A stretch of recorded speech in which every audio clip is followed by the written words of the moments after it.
Hello everyone. In this video, I will go over my solution to the problem named the Fairnut and the Best Path taken from Codeforces round 526. This problem is a Div 1A problem and is rated 1800. This problem is a good DP on trees problem which you should spend time on because it reinforces the DP idea which from the previous problem which was on tree diameter.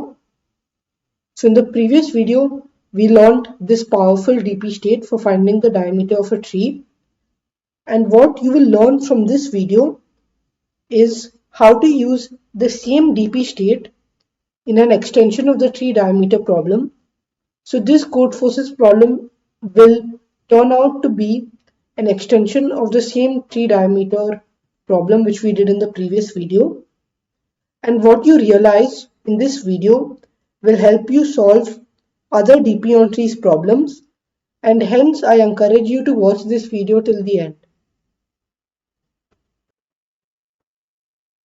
So in this problem, we are given n cities connected by n-1 roads forming a tree. The second thing which we are given is how much fuel you lose when you traverse a road for each of the n-1 roads, and you can consider these fuel loss to be the edge weights for each edge. And the third thing which we are given is the maximum amount of fuel you can buy in each city. This is denoted by W of I for all cities I. So that is essentially for all I going from 1 to n. And what we need to do is we need to find a path between two cities which has the maximum fuel left when you start from the first city and end at the second city. This means that you need to start from one city, let's say start, and you need to go to a city end, such that at each point you don't have zero fuel. So in the path there shouldn't be a time when you have zero fuel. That's one condition, and the other condition is that you essentially start with zero fuel. So note that at each city you can buy some maximum amount of fuel. So when you start, obviously you'll need to fill up the maximum fuel you can at the start node, and then you'll basically traverse the edges, losing some amount of fuel at each edge and gaining some amount of fuel at each city.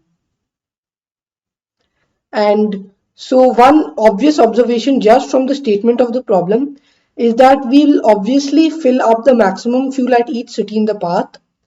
Why? Because we need to have the maximum fuel left when we end at the second city, and also because they have told us that at each city you can only buy a maximum amount of fuel, so it obviously makes sense to buy all the fuel available.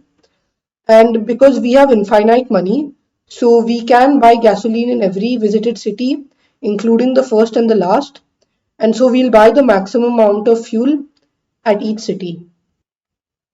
So now the important reduction is that the fuel left will essentially be the sum of all the fuel gains, which are the sum of the Wi at each city, and the subtraction will basically subtract out the fuel loss.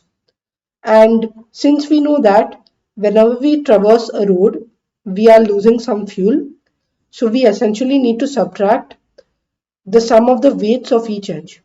So this is best explained with the two sample test cases. So let's take the sample test case number 1 first. So in the first sample test case, we are given this network of cities, and the brackets denote the Wi, and the edge weights are 2 and 2. So the optimal path in this sample test case will be to go from 3 to 2 or from 2 to 3. The order doesn't matter. And we know that once we go from 3 to 2, the resultant value will just be the sum of the fuel additions, which are 3 plus 1 plus 3, and minus the loss of fuel for each road traversed, and this number turns out to be equal to 3, which you can verify is the answer for the first sample test case. And for the second sample test case, the optimal path between the two cities would be from just 4 to 2 or from 2 to 4, and the resultant value for that path is just 3 plus 5 minus 1, which is just 7. So 3 and 5 are the fuel additions and 1 is the edge weight which you will subtract out. So that's why 7 is the answer for the second sample test case. And now let's try to understand the condition which we are missing out when we are computing this quantity. So we know the quantity which is just the result is this. It's the sum of Wi for each city I in the path minus the sum of the weights of each edge. And this we clearly saw with the help of the two sample test cases. However, the extra condition which we are missing out is that there shouldn't be a time when we have zero fuel with us. So our tank should never run out of fuel, and that condition is what we are not explicitly checking when we worked out the two sample test cases. So at this point we need to realize a key observation, and that key observation is the fact that if our fuel ever becomes equal to 0, then the path which we have chosen is actually not optimal at all. This is because our path had a point at which the fuel became 0, and from that point onwards there was essentially no contribution from the start to that point. So from that point onwards we have a better path. So for example, let's say we were going from 1 to 4 and our fuel got over at node 3.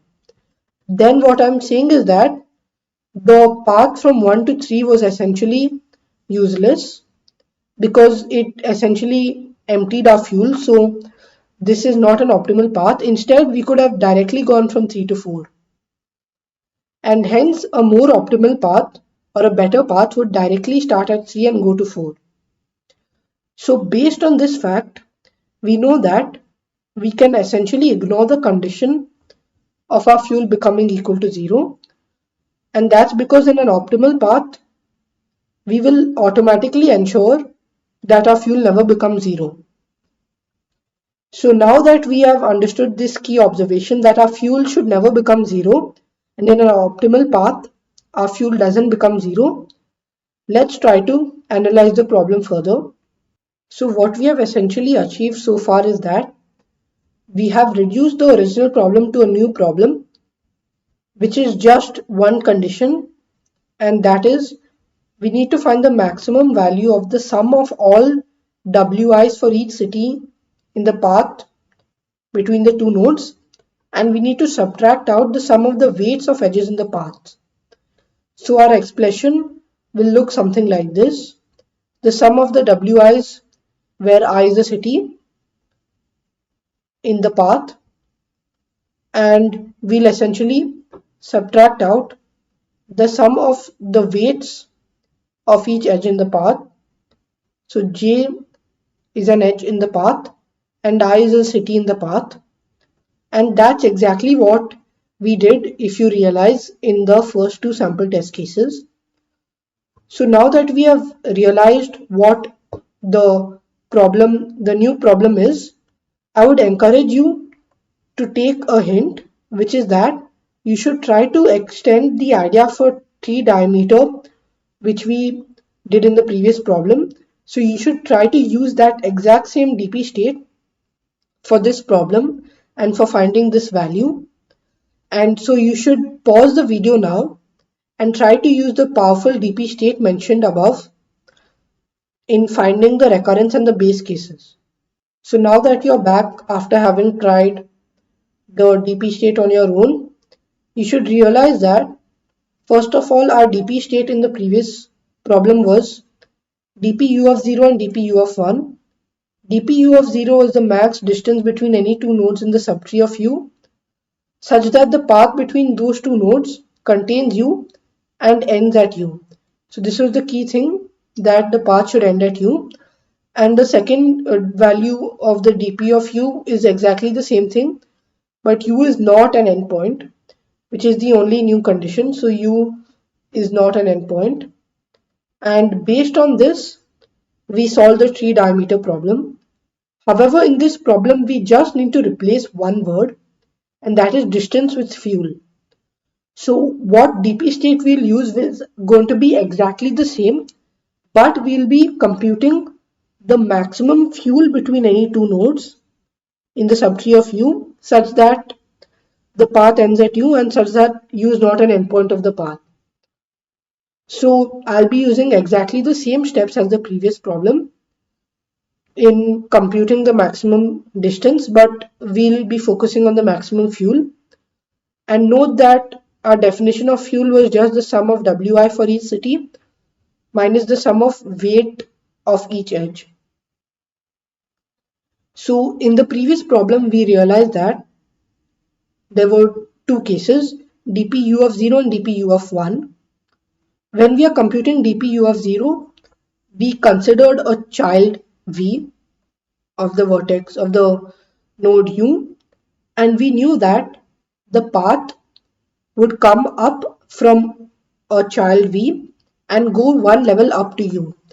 So considering some random child v, we know that the path will go from v to u like this, denoted by the blue edge from v2 to u, and this could essentially be like for any vi from 1 to k. So for each vi from 1 to k, we'll consider the child vi and the path going up from vi to u.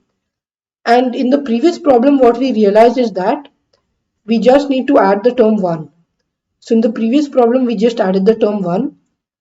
However, for this problem, we'll replace 1 by something else. And that something else will be based on our definition of fuel.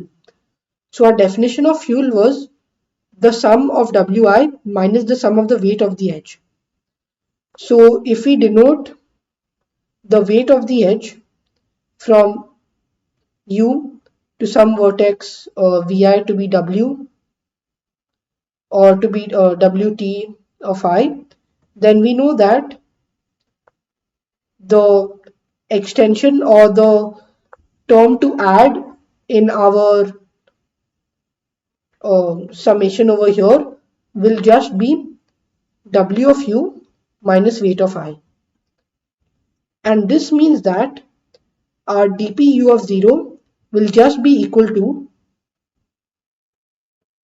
the maximum of the maximum fuel you can get at U minus the weight of the edge from U to Vi.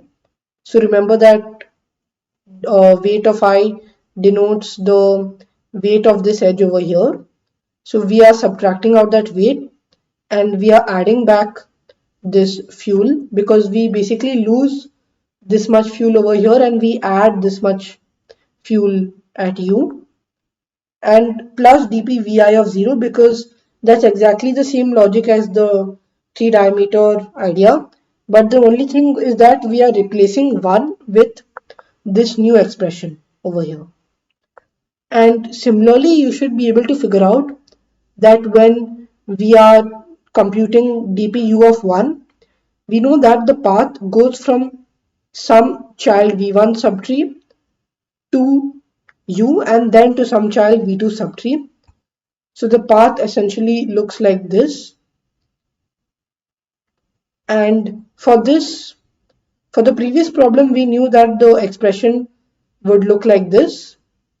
Now you should again pause the video now and try to figure out the expression for this problem. So notice that we are considering two children, Vi and Vj, and we figured out that this is the path.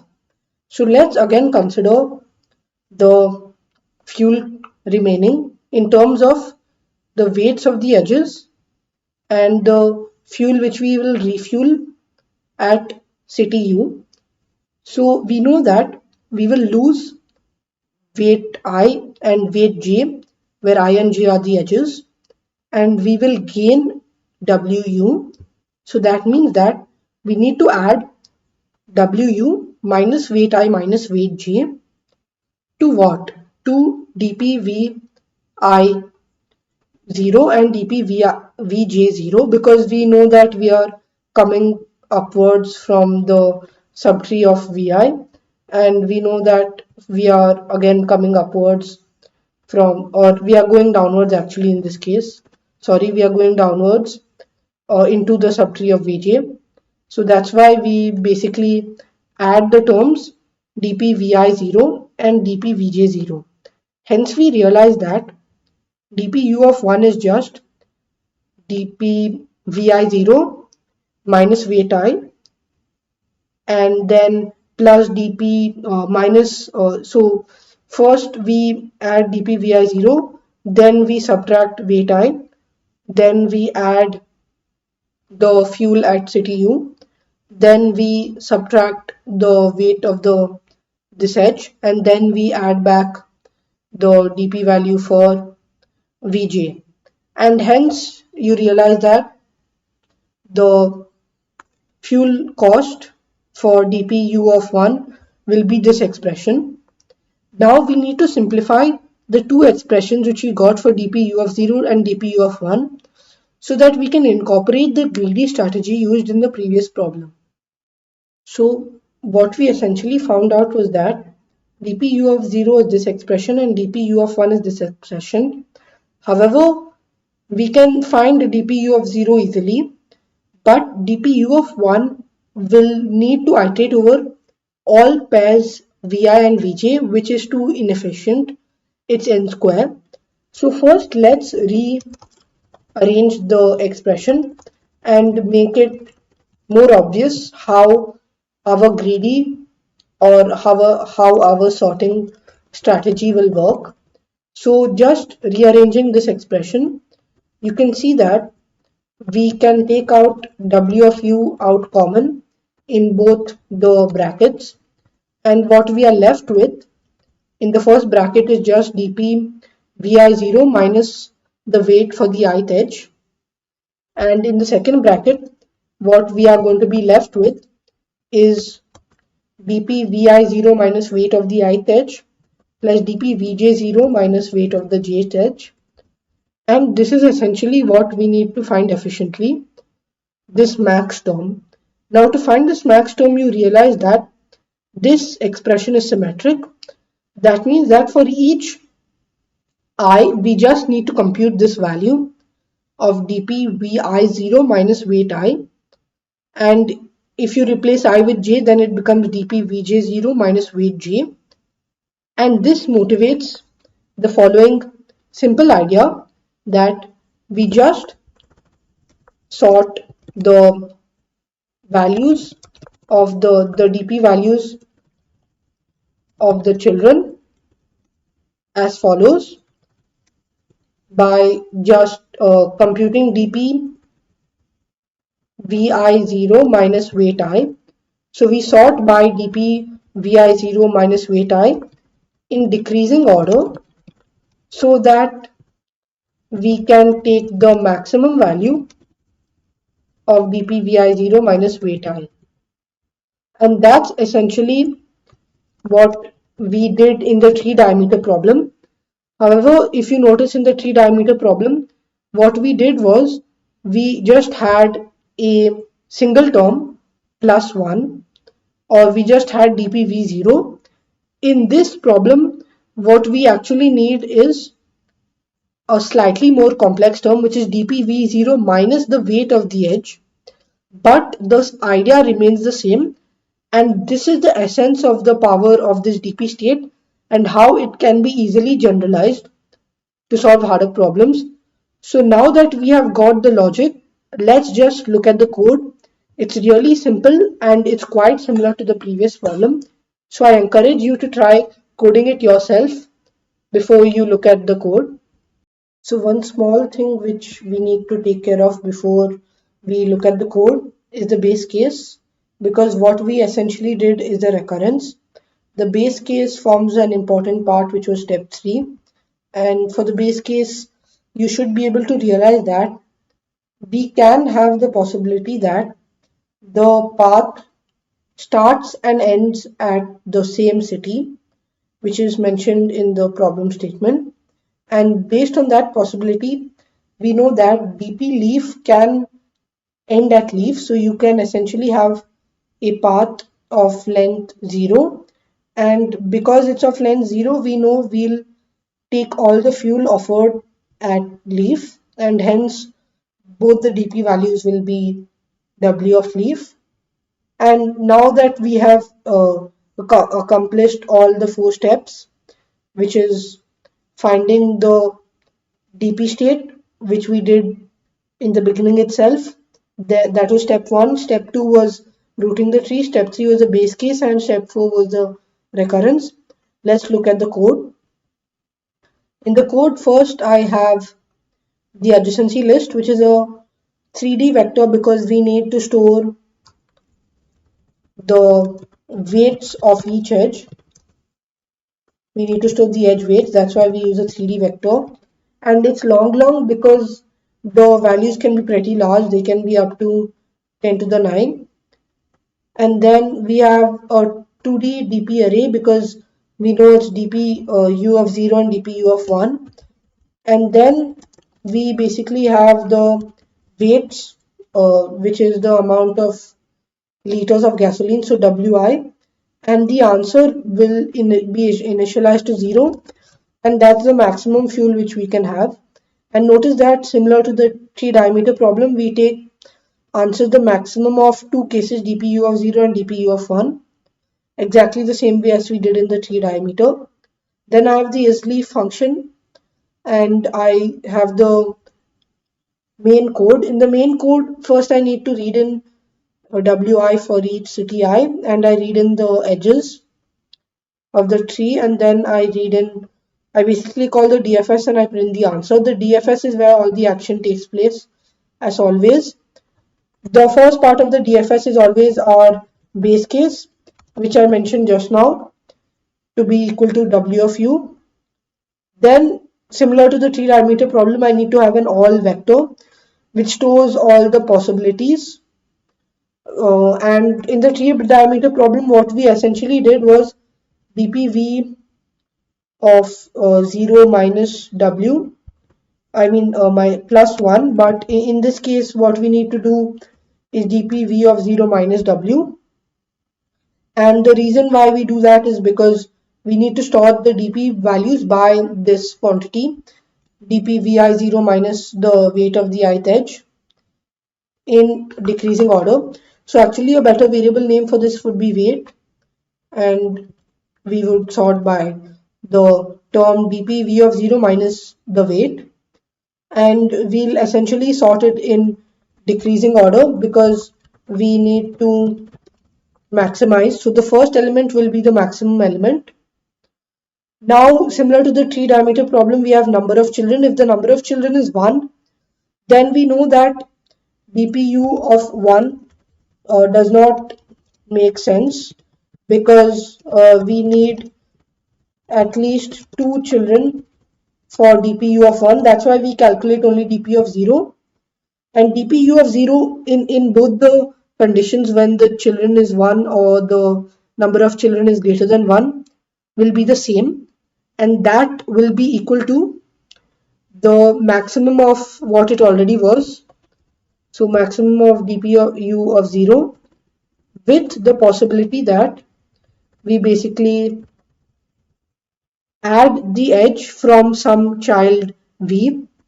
So it's essentially the same thing what I've written over here is going to be the weight of u, that's wu, plus the maximum of this, which is the first number in the all vector.